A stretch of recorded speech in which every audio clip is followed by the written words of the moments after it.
I don't know how many times in my life I have struggled with trying to become someone new who does something different and do what the Bible actually says when it comes to taking off our old self and putting on our new. And then I realized here's why. My trying to put on the new self was really just behavior modification, trying to just act a different way without changing what was going on inside of me. Check this out. Ephesians 4:22, put off your old self, which belongs to your former manner of life and is corrupt through deceitful desires. And here's the important part, and be renewed in the spirit of your minds. And this is how you become the new self and put on the new self. So the reason I'm not acting like the new creation and I'm continuing to behave like the old man is because I haven't been renewed in the spirit of my mind, which is in my belief system, how I think about the world, how I think about myself, how I think about God, what I believe is true. So if you're like me and you're tired of behaving in ways that you're like, I don't want to do this anymore, but I keep doing it.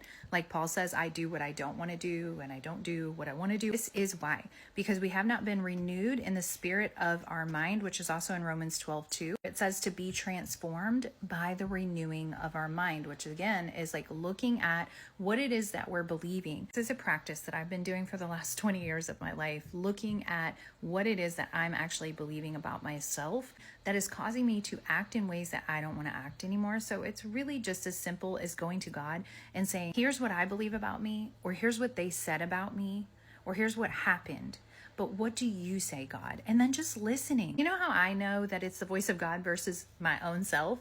It's that it's contrary to what I'm actually believing. It's something that's positive or good or different than what I actually believe about myself, in whatever circumstance or whatever thing it is that I'm bringing to Him. So the way that I really love to do this is journaling. Start writing. Like, God, here's what they say about me. What do you say? And I've been doing this practice for a long time, that I now recognize anytime I'm doing something that I'm like, this is not who I am, and I'm believing something that is a lie. So what is it? And then I just go into that secret place with the Lord and I just ask Him to uncover what it is that I'm believing that's a lie and what is it that He says is true. This is how we actually start acting like we want to act and being who we actually are.